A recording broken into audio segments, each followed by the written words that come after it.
Bom dia, boa tarde, boa noite para você que nos acompanha. Hoje estou aqui com um convidado mais que especial, o professor e juiz Aragonê Fernandes, nosso mestre em Direito Constitucional aqui no Gran Cursos Online. Hoje vamos conversar um pouquinho sobre a trajetória do professor Aragonê, que tem origens humildes, já passou por algumas dificuldades, várias reprovações, já chegou até a vender por um tempo cachorro-quente em frente a um curso preparatório e hoje ocupa o cargo de magistrado e é um dos professores mais bem reconhecidos no país de sua disciplina. Muito obrigado, professor Aragonê. É um prazer estar aqui. De ter aceitado esse convite.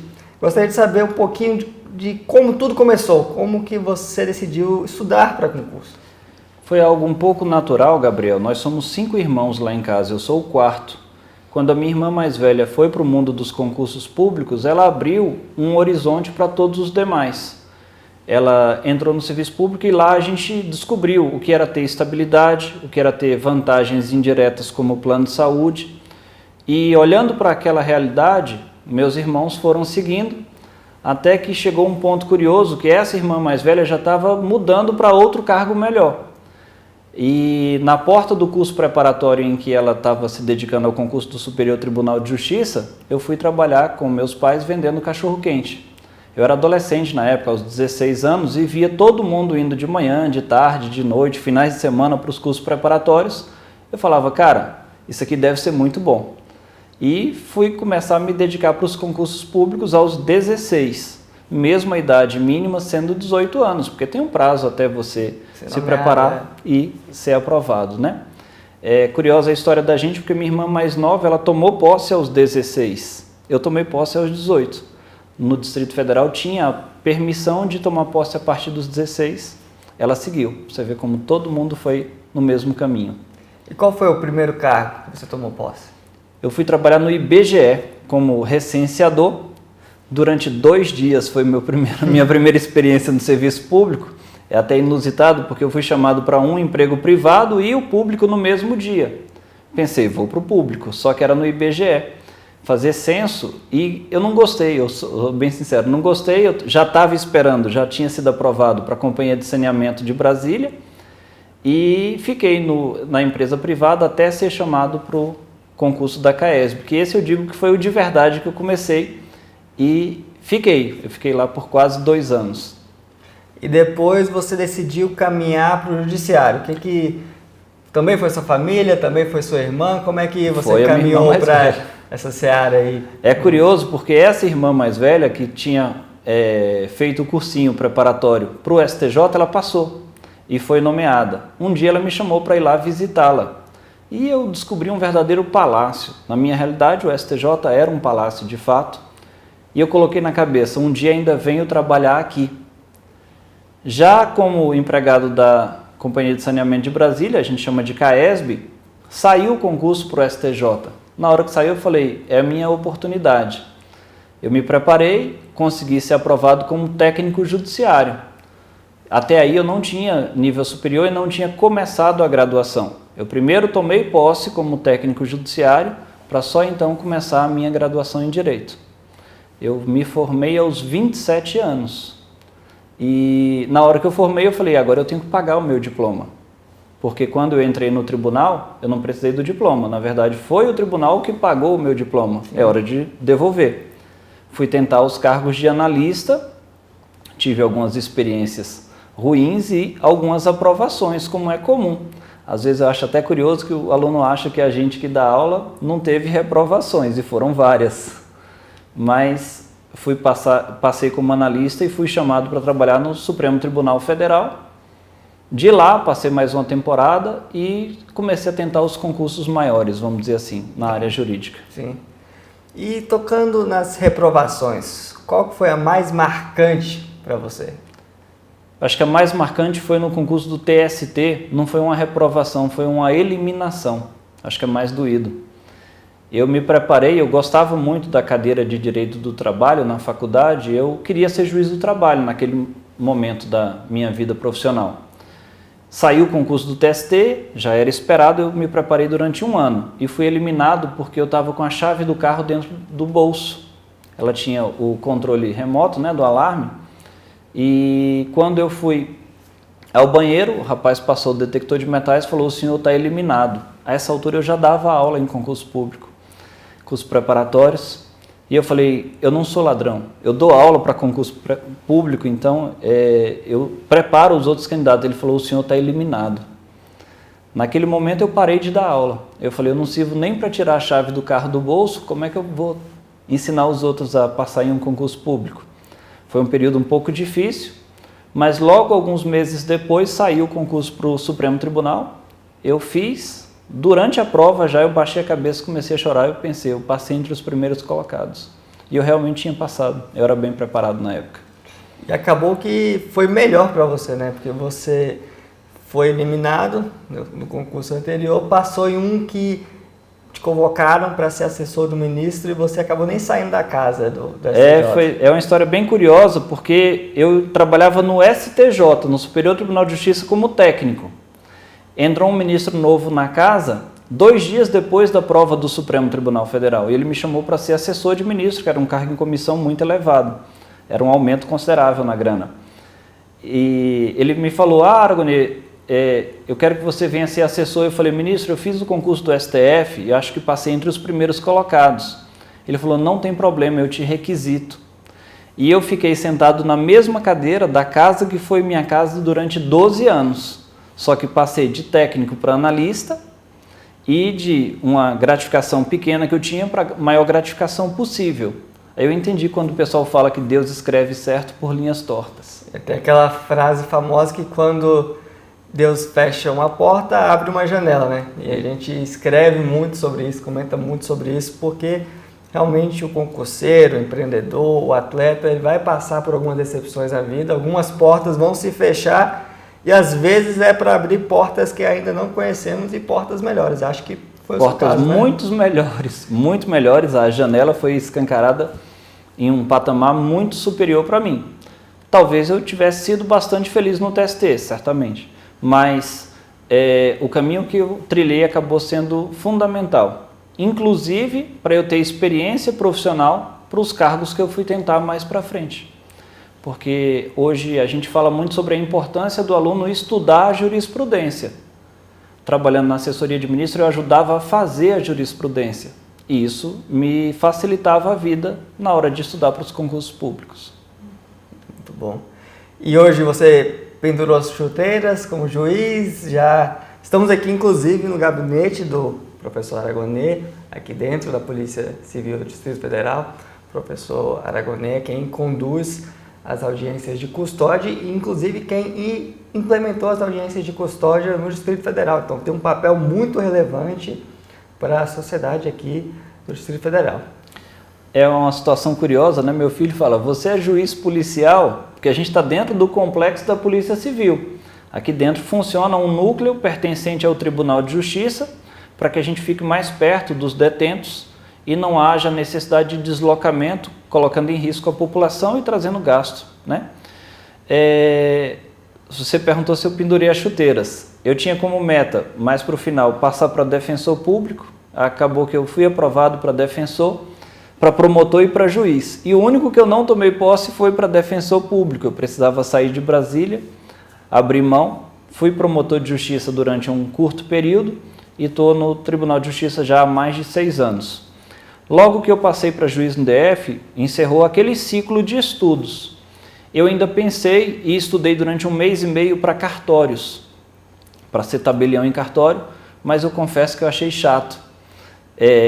Chata a atuação. Eu trabalho com direito penal há mais de 18 anos, não praticando crimes, mas julgando quem pratica, e é o que eu gosto de fazer.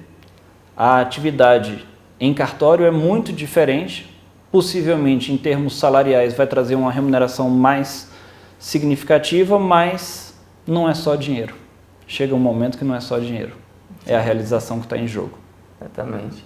E dar aulas também é algo muito bom, né? A gente percebe pela sua alegria, pela forma como você conduz isso com os alunos, sempre respondendo as dúvidas, sempre ajudando da melhor forma possível. Eu te digo que dar aula é algo assim que me motiva demais. Tem 12 anos que eu dou aula, um pouco mais de 12 anos, E eu ia pendurar chuteiras nas salas de aula também, é até curiosa essa passagem, eu anunciei que ia parar tudo, minha mãe me ligou e ela falou bem assim, deve ter sido uma decisão difícil, né? Ela conhecia e sabia o tanto que eu gostava de dar aula.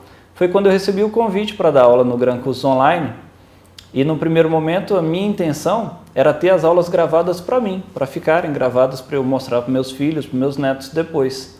Mas eu me encantei com o universo dos cursos online por uma razão bem simples.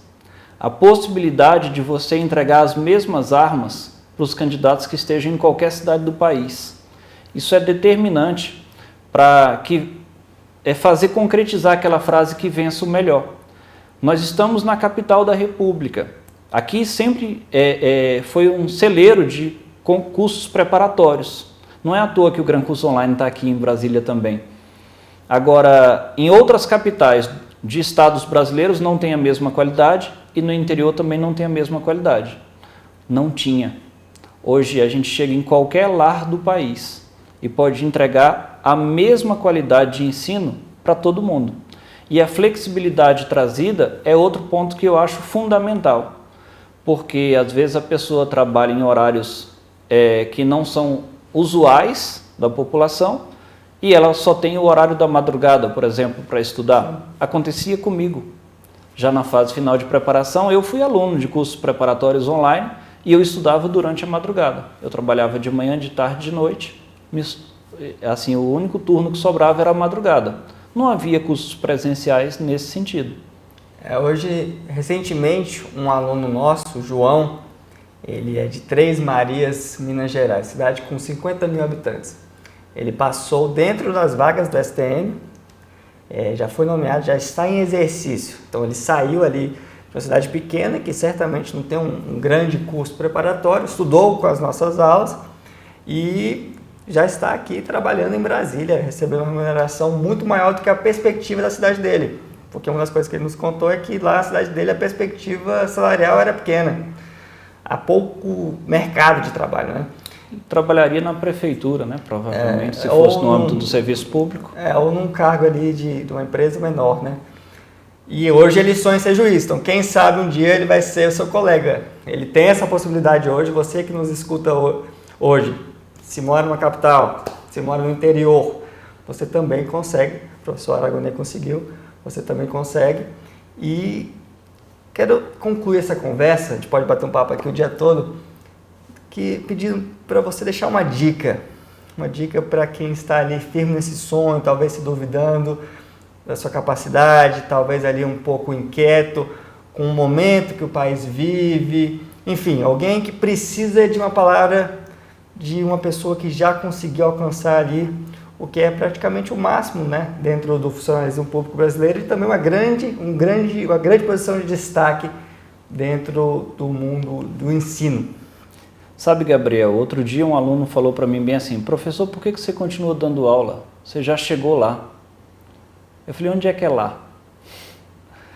Na verdade, quem vem dar aula é porque acredita no poder transformador da educação. Para mim, ele é bem impactante. Normalmente, quando as pessoas narram a trajetória, elas narram que passaram para tal concurso e foram chegando a cargos elevados, mas ninguém conta o lado das reprovações, e todos passamos por elas. Eu coleciono um monte de reprovações e algumas aprovações. Possivelmente a pessoa que está assistindo a gente está no pior do caminho, que é colecionar as reprovações, e a gente acaba perdendo a fé na gente mesmo. Eu acho curioso porque sempre que eu começava a encaçapar uma aprovação, as outras vinham na sequência. E não eram força do acaso. É porque a gente vai chegando a um patamar de preparação e esse crescimento é devagar, é lento e progressivo e a gente não percebe que está tendo esse crescimento, essa melhoria. Quando chega pronto, realmente, a gente começa a colecionar as aprovações e obter o êxito daquilo ali. Nosso país vive um momento muito sensível, muito difícil, tanto na iniciativa privada, talvez até mais na iniciativa privada do que no serviço público. A estabilidade trazida pelo serviço público também dá a garantia daquele vencimento. Você não é rico, você não é pobre. Agora, o cara da iniciativa privada muitas vezes está sofrendo os efeitos danosos da economia, desemprego, perda de renda, e nesse cenário a estabilidade trazida pelo serviço público se mostra ainda como algo ainda mais promissor para a carreira de quem está tentando ali sobreviver como um cidadão normal. Eu digo de coração, eu não me arrependo de nada da minha trajetória. Eu começaria tudo de novo, inclusive as reprovações, porque elas vão forjando o nosso caráter. Eu sei que é difícil, e hoje em dia as notas de corte estão altas, mas eu digo sempre que é possível passar. E estudando com método, com boas pessoas acompanhando, bons profissionais acompanhando, torna o caminho menos difícil. Eu costumo repetir que estudar para concurso e passar em um concurso é menos difícil do que dizem. É como se falasse, estudou para juiz e passou, então é um cabeção. As pessoas gostam de falar isso. Eu falei, não, eu era um mediano que me dedicava. Quando eu passei para promotor de justiça em Brasília, aconteceu um fato inusitado. Um amigo meu passou junto, na primeira fase, 589 aprovados, foram aprovados 589, e aí saiu o resultado de que 28 teriam ido para a segunda fase. E ele me ligou e falou bem assim, Ará, a Rádio Corredor, como a gente chama, diz que saíram 28 aprovados. E ele falou, a gente não está nesse rol de 28, a gente é mediano. A gente é mediano e só passa em concurso que mediano passa. Gabriel, confesso que eu concordo com ele, mas ele era o primeiro colocado. E eu concordo, a gente é mediano. Se quem está em casa for um mediano que se dedica, pode vir. O caminho é aqui. É isso aí, pessoal. Palavras do sábio professor Aragonê. Muito obrigado pelo convite. Muito obrigado pela audiência. Não deixe de assinar o canal, curtir ali o canal, curtir este vídeo, ativar as notificações para que você receba sempre essas entrevistas, esses conteúdos que estamos trazendo para ajudá-la a conquistar o que você busca, seja o que for. Muito obrigado. Obrigado.